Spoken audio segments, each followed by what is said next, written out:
guys, TommyBoy601, and today I want to take a look at Rainbow Six Siege and the newest patch that just came out of it, patch 2.1. Now, this patch will be released February 11th, i.e. today, on the PC, and February 16th on console, and it's going to fix a lot of things. In fact, let's just start to dive in, because there's going to be a ton of fixes and changes to make the game a little bit more playable and a lot better. So, go in here.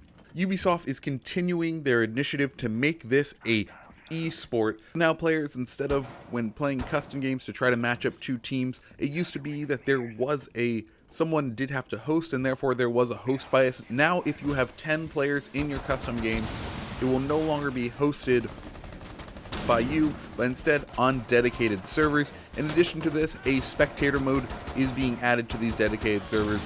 You can only have one spectator, but hey, that's a start, and they are going to continue to add new features, including new HUDs, and that's called the ESL Pro League S1 HUD, which is the best preset chosen by ESL for their tournaments. There's also going to be an altered hardcore HUD, so they are adding things to this game to make this a better fit for esports, so it can potentially have a future for that. Moving past the custom game changes, it's now time to look at the balancing. The biggest improvement here is, well, Blitz got a little bit of a buff. Prior to the patch, he would sometimes get headshotted over his shield simply because all the Germans have those giant ass helmets on, and that meant that if you charged him, there was a fair amount of his head poking up above his shield.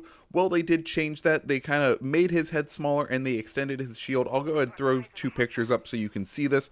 The prior image here, you can see how there's a little bit of a bump over his head. You know, a good amount of his dome piece is showing behind that shield.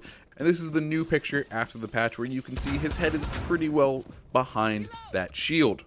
Now moving on to gameplay fixes, and mainly the bug fixes. So a lot of the bugs that the community has been complaining about over the past couple weeks are now being fixed. The following exploits and glitches have been fixed in this newest patch. There's quite a few, so go ahead, just stick with me.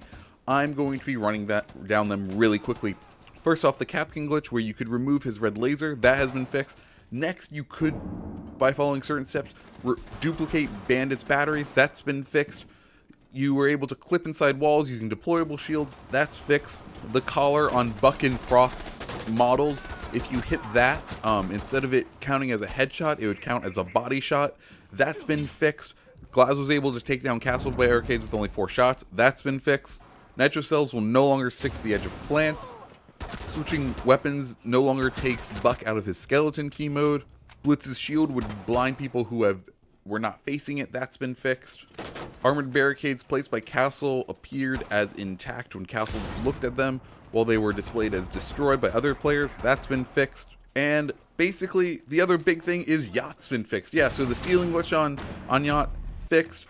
The slot machine on Yacht fixed. Exterior cameras were missing their location names. That was fixed. Drones could go outside of the world. That was fixed.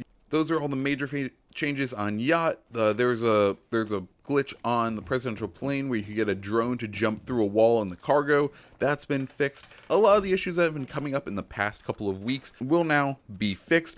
I think this is awesome. Ubisoft has shown amazing response time in fixing some of these things.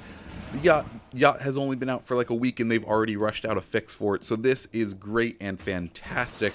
I'm really happy to see Ubisoft is working so hard to get this game up to shape, especially for esports, because if this game does become a very popular esport, I may actually start watching it, because it's interesting, and for once it's a game I actually play that will be an esport. So that's cool. So yeah guys, that's all the fixes we've gotten today. I hope you liked this video. If you did, why don't you go ahead, hit that like button right down below, or if you haven't already, subscribe to this channel. I'm always posting great content for you guys to see. My name is TommyBoy601. Hope you have a good day. See ya.